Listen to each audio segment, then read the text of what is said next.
Hello and welcome to another update video. We take a look at CGC today, Canopy growth. A lot of people asked me actually for an update for Canopy growth. It is a chart that obviously has been in a long-term downtrend, especially from this 2021 high. We have 5 waves down, into the March low. So we have a wave 1, wave 2, wave 3, wave 4. And the 5th wave to the downside. It is technically possible to call this decline complete. We have a wedge pattern that you can see here on the chart with these dashed trend lines, and the price already tried to break out but could not sustain. So that's, in the yellow wave count, we can say the decline could be complete.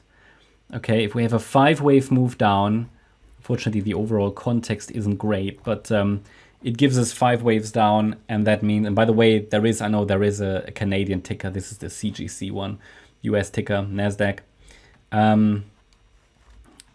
The idea here is we could have bottomed, could have put a long-term low in place, and then we had 5 waves up. So this could be a wave 1 to the upside, wave 2 pullback, and we might be setting up for a substantial 3rd wave rally. Now, bear in mind, this is a highly volatile and risky stock. Very risky. I'm telling you, this is not necessarily the preferred scenario.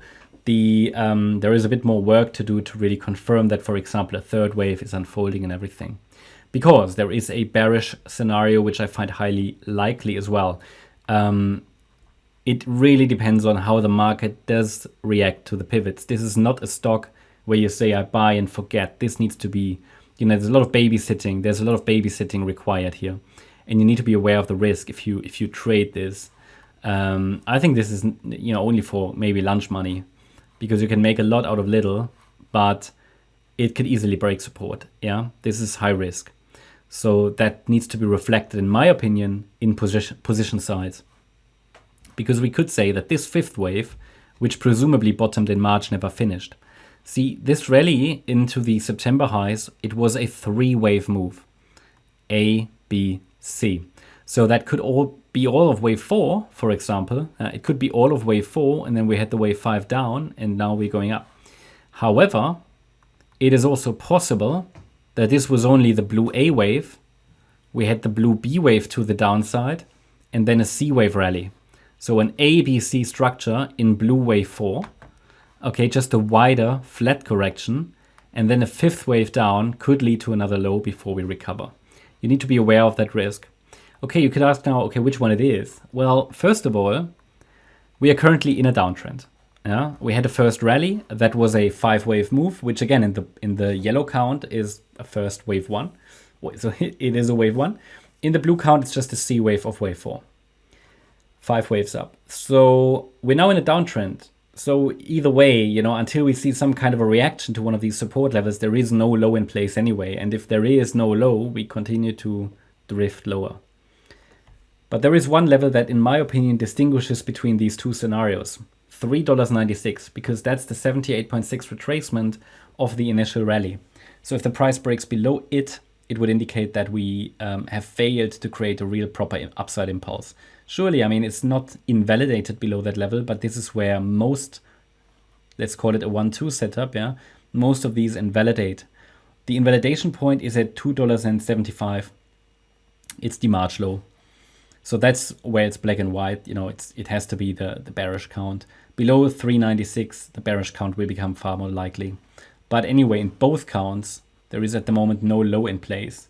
But we could get close, If we dive into the microstructure, these charts don't necessarily lend themselves to like micro analysis, but I can identify a possible wave A in the yellow count. So for the purpose of the analysis, we might want to give the bulls the benefit of the doubt. A wave, B wave, and the C wave might go a little bit lower. But we're already now in an area where the C wave would normally bottom. 699 to 571. Can go lower, absolutely, but this is an ideal, let's say it's an additional area of interest to watch, especially the area around 6.4, so $6.40 down to 571, because 640, the next support, is also where the previous swing low is located, and then 616 and 571. pay attention to this area, and then we have this corrective price channel. I mean, until we break out of this channel to the upside, we have 3 touch points there. There is no evidence at all that a low is in place. If we get a break above it, it could be an indication that the third wave rally to the upside is unfolding, which should then take the price way above that $14.80 high from April. But it's high risk, and at the moment this could still come down lower. It's catching the falling knife if you are buying now, which you could do, but be aware that it could just drop lower, lower, lower, lower. There is a bearish count, and therefore, you know, I think buying now would only be justified with some lunch money. Whereas if we see a first upside reaction, that would allow for the setting of a tight stop loss, which you can't do now, right? Then you could be a bit more aggressive. That's just sort of my ideas around this, no financial advice, but it's a highly volatile and dangerous stock. So hope you liked the update. If you did, please hit the like button, leave a comment and subscribe. And if you're interested in daily updates about the S&P 500, as well as regular updates about stocks, feel free to check out these stocks and S&P 500 service. You'll find the link in the description. Thanks a lot for watching. Bye-bye.